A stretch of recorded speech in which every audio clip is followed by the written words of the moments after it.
Coming up on Aggie Almanac, a major effort at New Mexico State University to make local art profitable. The arts industry is a creative industry.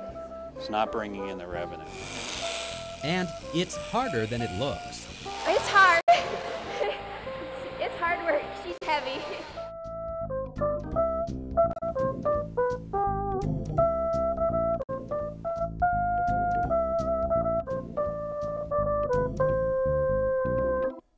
Hi, I'm Gary Worth, and thanks for watching Aggie Almanac. Southern New Mexico is rapidly becoming something of a haven for artists, but not everyone is aware of just how extensive the art scene here is. So there's an effort underway to bring the art community together to get more local and global recognition and hopefully attract more buyers of local art. The effort took the form of an arts convention held in 3 sessions at the NMSU campus, where those involved used an old Native American tradition to conduct business.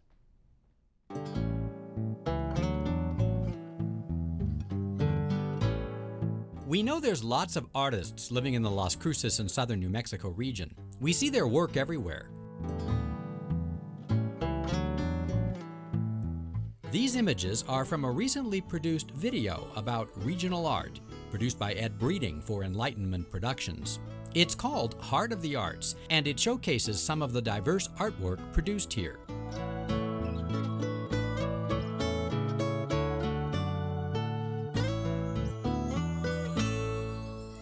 But as varied and fine as the work is, its economic impact has yet to be fully felt.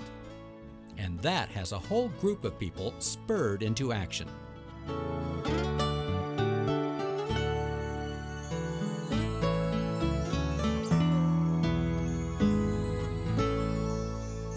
We're already a big art state. All we got to do is coalesce some of our organizations, some of our leaders, some of the arts community, and have some marketing. Dave Boji is a business professor at NMSU who decided to take the bull by the horns. He turned to his recently founded Talking Stick Institute to organize this arts convention at NMSU, designed to get the ball rolling on making the arts profitable in Las Cruces. A couple years ago, Ruth Dreyer came to me, a local artist who's now moved to Santa Fe, and she said, David, you got to do something for the economy of the art scene. The galleries are struggling, artists are struggling, they're not making money, and you're in a business college, so you need to do something. And so I felt compelled to answer that call. There are plenty of buyers from across the country and around the world who purchase art from northern New Mexico, Santa Fe, Albuquerque, and Taos. It's big business, with culture and museums bringing millions of dollars to the state each year. But why are Las Cruces artists not getting their share? Why are artists telling Boji they can't make a living here? He says that's what he hears from them. That's my reading on the situation.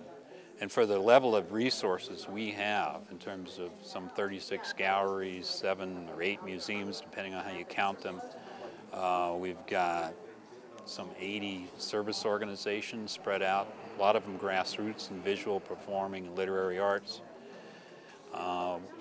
We've got a really viable Mesilla Plaza that some people say is better than Santa Fe's Plaza in terms of historical accuracy.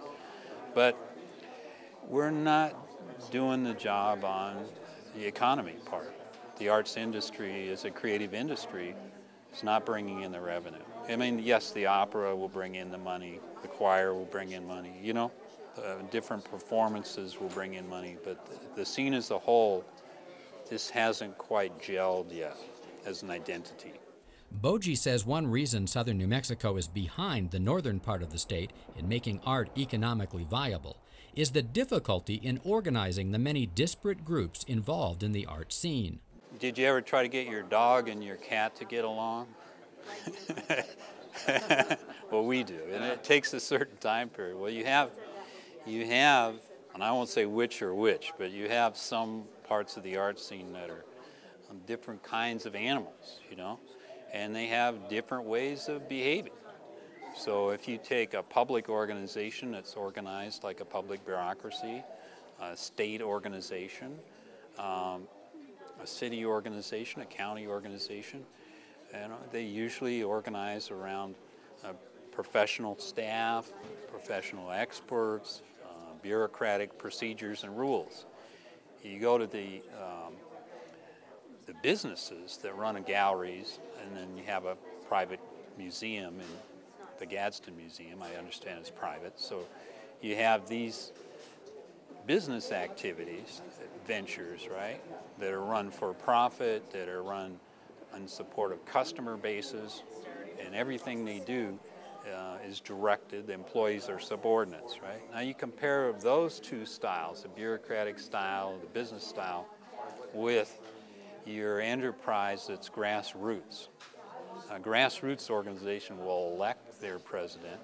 They will elect their committee heads, oftentimes, right? Sometimes they're appointed, but like the Women's Improvement Association that was here for over a century and founded most of the main adventures in culture and arts here.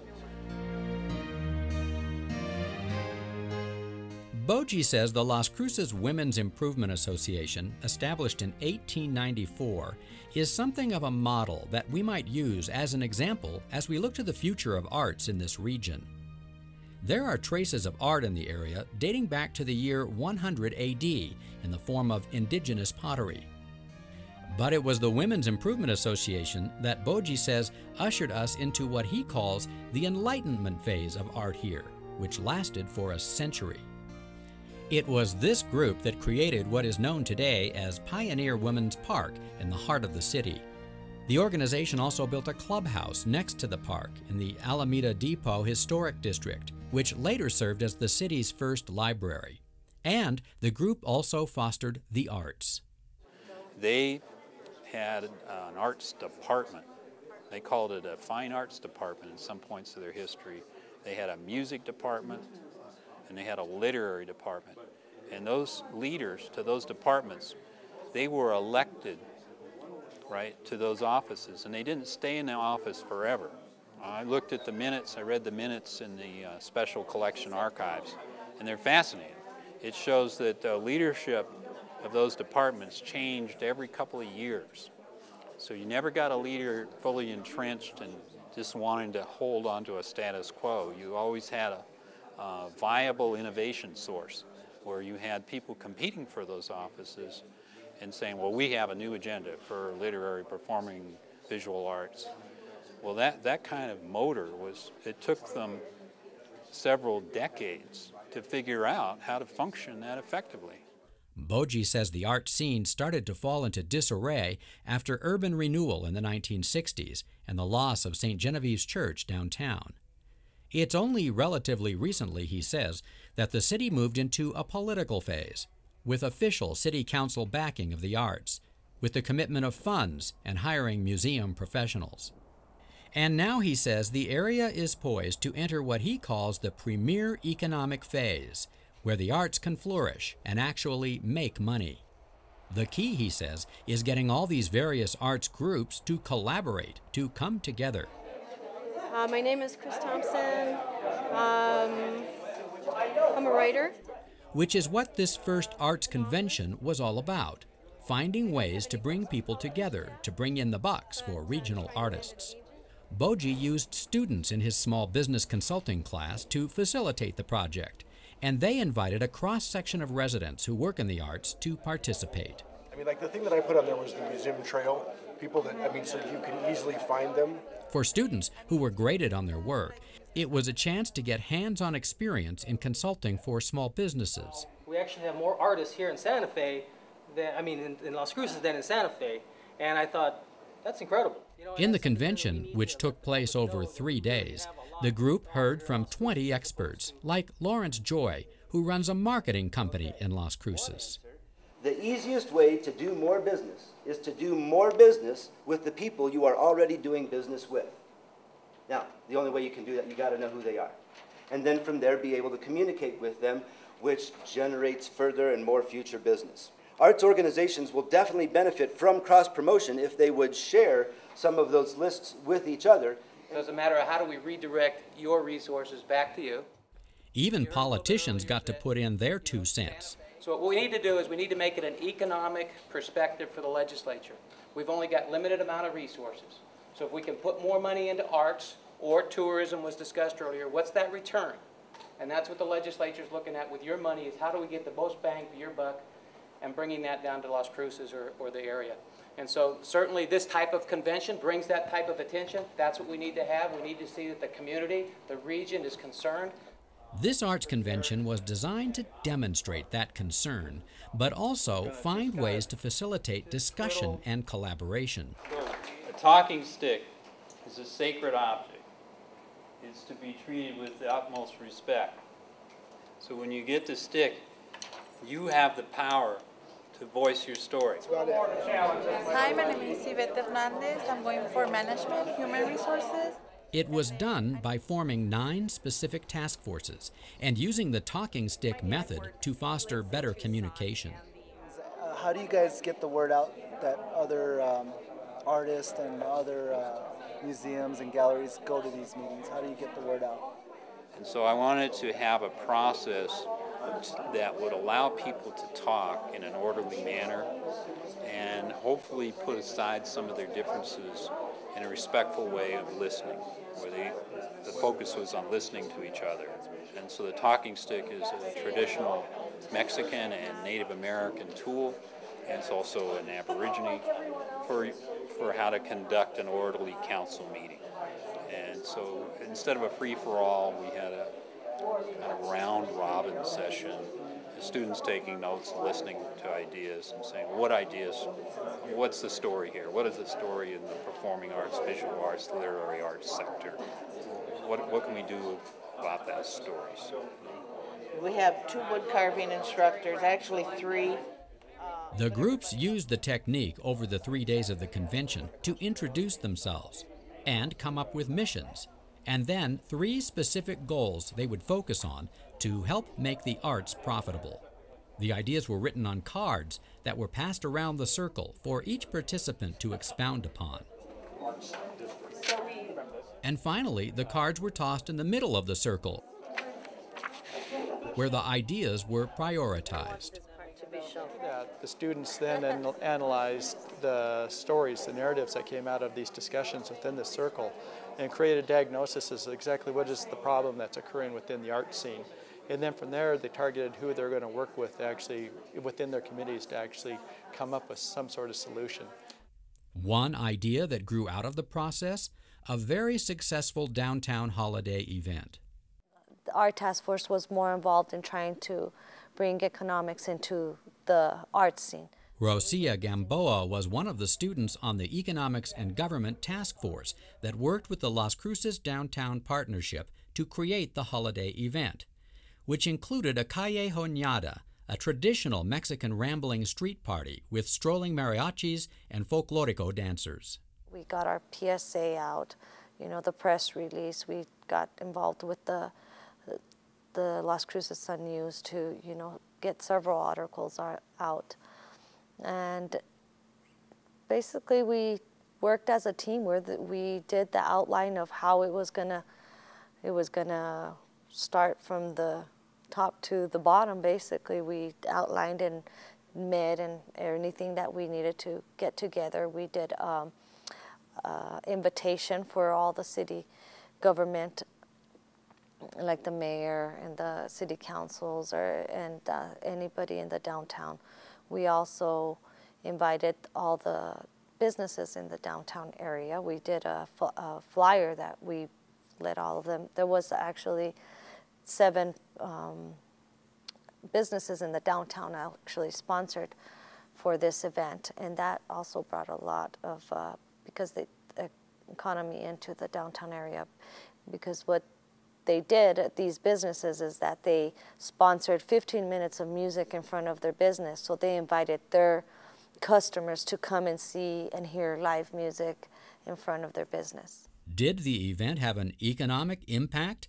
Well, businesses that took part say it generated more customers than any other downtown happening that they can recall. I think we saw an example of the possibilities of the arts economy, the art scene on Friday with the events in Winterfest. Some of you were there. The results of the arts convention and the work of the 9 task forces were presented to the Las Cruces City Council. In addition to the Winterfest project, another task force, the Museums Group, got businesses to fund T-shirts to offer as prizes in the first ever museum scavenger hunt. So their recommendations, they want to implement this annually, enlist more museums and businesses each year, increase the monetary amount of the grand prize, increase publicity, a permanent distributor and printer of the museum scavenger hunts. The education group convinced a local web provider to give online access to artists. And the media task force found lots of opportunity for artists to get more publicity. A lot of the media people were saying that they would do more for the arts organizations, galleries, museums, whatnot, but that people weren't coming to them. And if they came, they would get free publicity, a lot of things they wouldn't even charge for. So the media would be very proactive if they were contacted. The most problematic task force dealt with patrons. The problem is right here, right? The problem is the empty task force.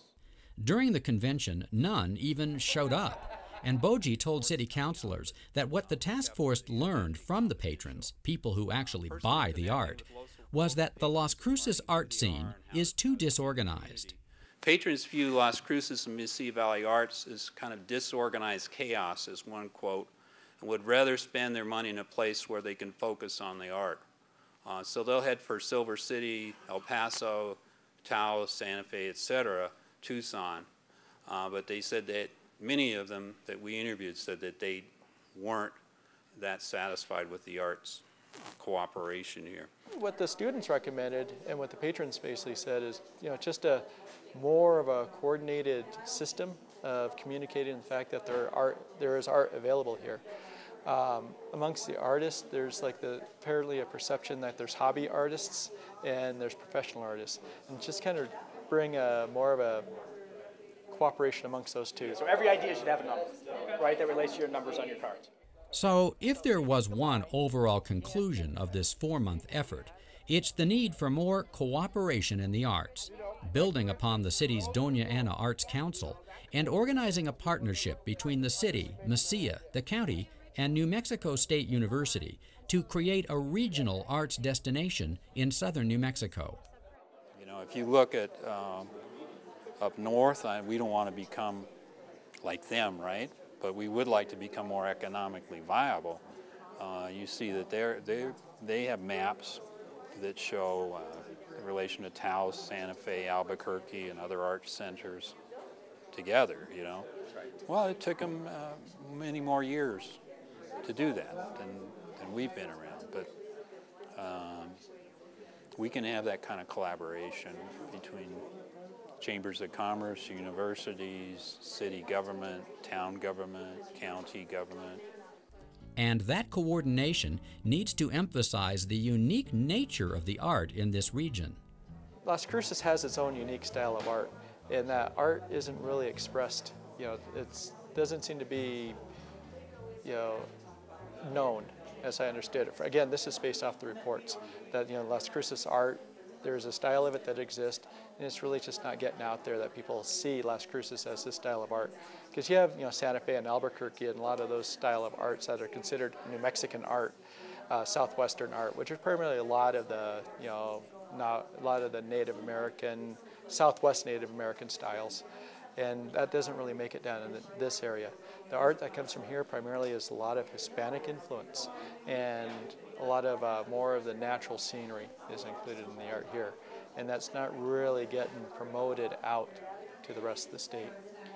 So when the goal is when you think of New Mexico, it's not only think about the Native American art styles that are coming out of Santa Fe and Albuquerque or Taos, but also think about the natural environmental art and the Hispanic art that is actually coming out from the south end of the state. If we just keep repeating the same behaviors, we won't get to that premier status.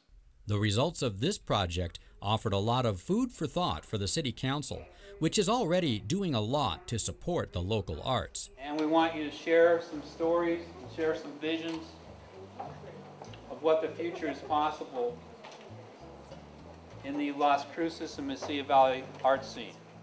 But Boji plans to continue to expand his art convention concept, aimed at bringing the arts to the forefront in southern New Mexico as a new economic force.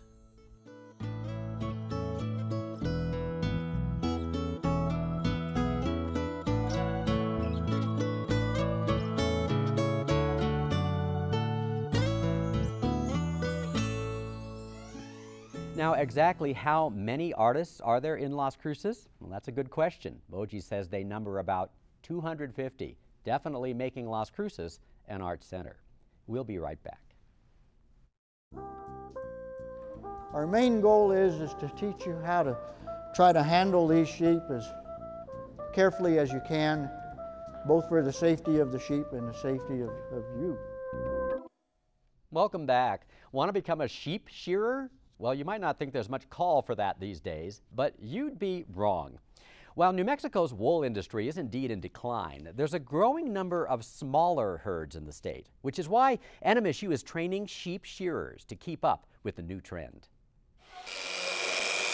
It takes a courageous person to put shears to sheep for the very first time. But that's what this wannabe sheep shearer is doing. We're doing the back. This is the most valuable part of the wool. So she has it where she can stretch the sheep out and take all that out in one stroke. This student is clearly outweighed by the animal, which wants nothing more than to get away. But with persistence, she prevails. It's hard. It's hard work. She's heavy. Most of them think it's going to be easier than it is. The students have enrolled in a 3-day sheep shearing school at New Mexico State University to learn the tricks of the trade. The process is to try to teach them how to take the fleece off without tearing it up too much and without doing too much injury to themselves or to the sheep. NMSU holds this workshop every year to deal with the growing need for sheep shearers in New Mexico. While the wool industry has actually been in decline in the state over the past 25 years, there's a need for more people who can shear sheep for the increasing number of smaller flocks. These sheep that are out shearing the big commercial flocks that are still there, and they'll be shearing all over the United States. Typically a shearer will shear from Texas clear to Montana in a year. They're not going to come through these valleys and pick up these little groups of 20 and 30 and 50 head or even fewer than that in one farm, because it's just not as cost effective. So these people that still have their sheep in these places, raising them either for ethnic markets or for their own use or maybe a clubland business, will still need to have a sheep shearer around, or they'll need to know how to shear themselves. That's exactly why this Anthony resident took this class. He raises a handful of sheep, mainly for the meat, and needs to know how to shear them. We've already seen ways to save, to do this in half the time that we were doing it before. David Herrera of Las Cruces is taking the class for a different reason. His grandfather worked in agriculture in this region in the 1930s and 40s, and he wants to learn more about the family tradition. I just felt like I wanted to get back to my roots and get back to getting to work with some livestock and getting the feel of what it is to be involved in agriculture.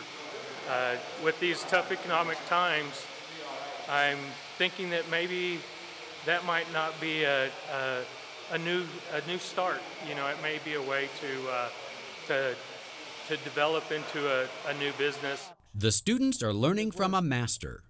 Our main goal is to teach you how to try to handle these sheep as carefully as you can, both for the safety of the sheep and the safety of you, because you are handling equipment that is very, very sharp. These sheep have babies in them, so they're very uncomfortable. You can hear how she's breathing real hard right now. So once we start shearing her, well, we want to get with the program, and you can see that she's real stiff right now. See how her back feet are real stiff and her toes are poking out like that? Pat Melendrez is an extension agriculture specialist at NMSU. He's been shearing sheep for 33 years. He teaches the students what kinds of equipment are needed for the job, including the various types of combs and blades. And he demonstrates the difficult and often dangerous sheep handling skills that are needed to be a good shearer. if you'll take that front foot in your left hand and just kind of pull it out of the way so you could get started on it. And when you do that, stick that foot back behind your right leg. We'll get you, it's critical that when you're shearing with those machines that you've been using, that if you're right-handed, that clipper and the cord stays on your right side. So that way when we get into it and we're shearing them with this drop,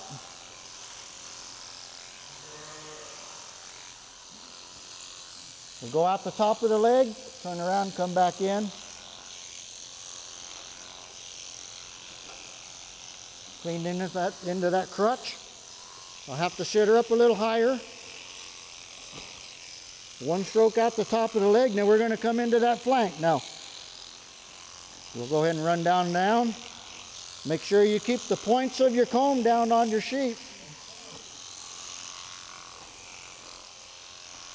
So I'm going to go around that hamstring. And she wants to get away, right?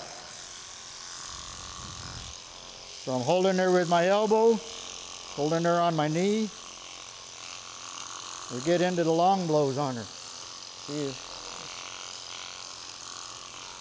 She's very full. We'll clean up around her ear.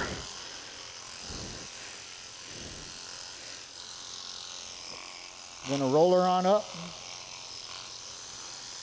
Come on, girl. Grab her.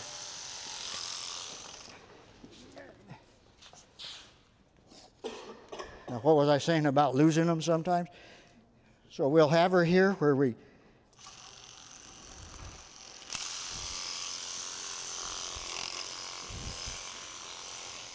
going to go around that hamstring, so we'll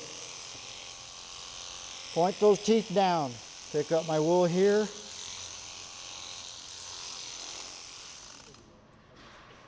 And now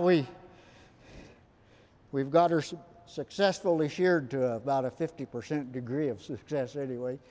Melendrez makes it look easy, but he says it can take a decade of practice to become an expert. The keys, he says, are learning the various positions, how to use the left hand, the feet, the knees, and the rest of the body to control the sheep, keeping the sheep's skin tight, and making the sheep feel comfortable. All that takes patience and confidence.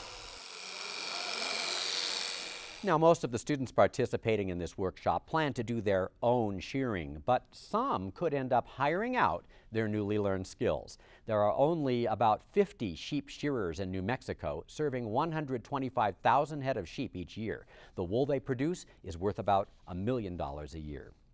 And that's our show for this week. If you have any comments or questions, we'd love to hear from you. Give us a call at 646-2818 or send an email to aggiealmanac@yahoo.com. I'm Gary Worth. Thanks for watching.